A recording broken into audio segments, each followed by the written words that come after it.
Hi, I'm Colleen from Keeping the Peace, Defensive Handgun Training for Women in Central Kentucky. And I'm doing these videos for my students who have been requesting that I provide some video training for them as sort of a follow-up after they do private instruction or defensive handgun classes with me. So today we're going to be talking about the difference between aiming center mass and aiming central nervous. And these are kind of two camps of thought in the handgunning world, and I'm trying to approach this from a female perspective, which is most of my students are females. And we're concerned about consistency. We want to make sure that if we're going to pull that gun out and take a shot, there's consistency where we're going to hit. And we also want it to be intuitive. We don't want to have to be analyzing a lot of things in the heat of the moment. We want to be able to train for something consistent and for it to be intuitive when it happens. So let's kind of talk about the differences between the two camps. The first one that's most common is what we call center mass, and you hear that all the time. Give them a couple of rounds center mass. And I think the origins of center mass were intending to go for heart, lungs, kind of the waterworks in the middle of the chest area. However, what you'll see on most center mass targets is something like this. This is a really standard center mass target that is handed out at local range here. And you'll see that it's giving you kind of a generic torso, and then X marks the spot right in the middle. And if you train on these types of targets, which most people do, honestly, because that's what they give you at the range, what you're going to find is that you tend to evaluate an assailant torso, that's what you look at, and you tend to shoot toward the middle of whatever that torso shape is, which is exactly what this is training you to do. So it's taking more of a bullseye concept and then applying it to a human shape. And if you can think of 5 people in your life that have different body types, let's just do that for a second. Picture 5 people in your life that have different body types. Some tall, some short, some wide, some narrow. You can do that. Now, picture them this way, and X marks the spot in the center of their torso area, and think anatomically. If you shot toward the X mark on all those different body shapes and sizes, would there be consistency for you as far as what you're going to be hitting inside of that body if you were to have to fire upon them as an assailant? You're probably going to think no, and that would be right. There wouldn't be consistency. On some of them, the X might be in heart and lungs. Most likely it's going to be below that. For a lot of people, it might be more intestinal types of shots, could be liver types of shots, all of which could definitely have an effect on an assailant that's coming after you. But you can shoot someone in all those areas. It might take days for them to perish, and they may not stop coming after you at all.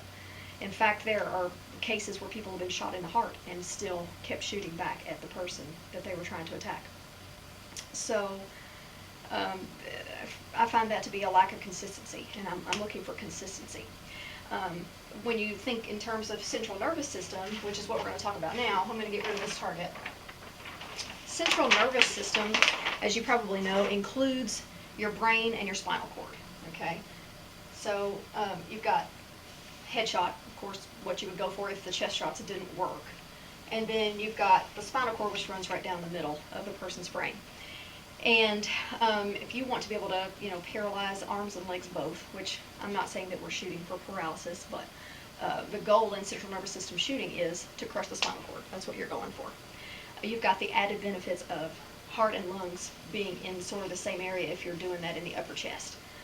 And if someone is attacking a woman, most of the time women in general are afraid of rape. That's like their biggest nightmare, because being raped is far worse than being killed.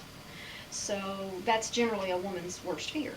And if she is able to train herself to shoot for the central nervous system, she's going to be more sure that it's going to stop them from being able to grab, peel clothes, take her to a different location, throw her in a trunk, all these kind of things that happen to women on a pretty frequent basis.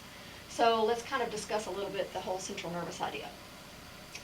We've got what we call the ocular window. Okay, some people draw it as a box, but the ocular window would be where you would try to aim if you were going to be taking a headshot. I wouldn't recommend a headshot as your first try because heads move, they're hard to hit.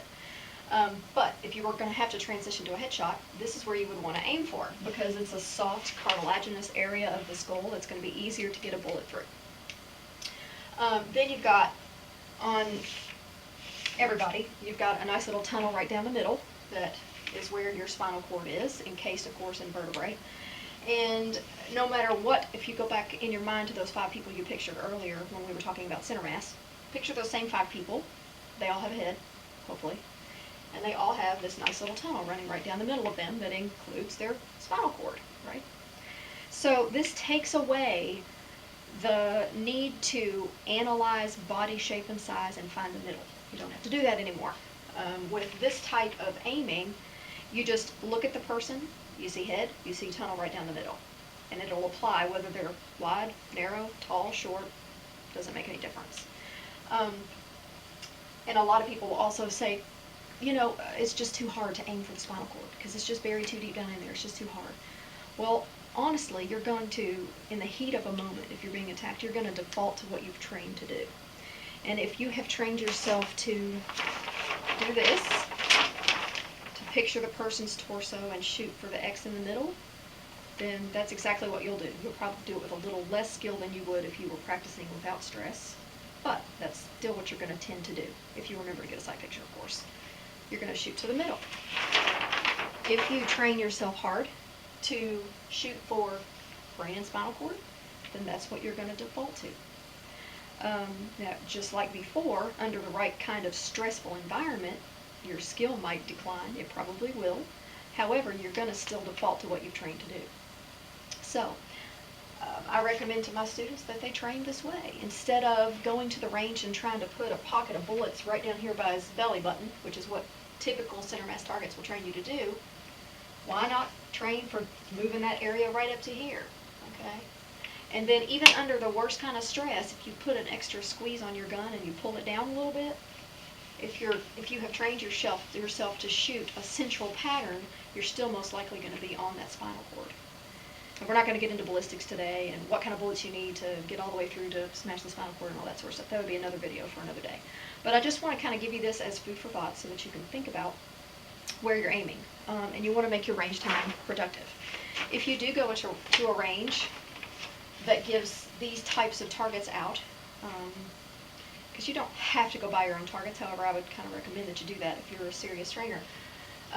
But you can use these same targets and train more effectively by just aiming here at the 7, 8, 9 area rather than the X, because you don't have to hit the X. You can pick where you're going to hit. You can also turn it around backwards and just use your markers that you keep in your range bag. Just outline that torso shape, and then you can decide where you want to aim for. So, just some food for thought. I thought it would be good to discuss this, and if you have any comments, or I'm sure there will be people out there that are so staunchly entrenched in their center mass ideas that they'll think this is absolutely insane. But I think it makes sense, and this is what I train my students to do, and I hope that this video is helpful. If you enjoyed what you saw, please leave me a comment. Let me know what else you'd like me to talk about. I'm going to probably start making some more videos for my students, and I hope it's helpful for other people too. So again, Colleen from Keeping the Peace. Have a great day. God bless. Bye.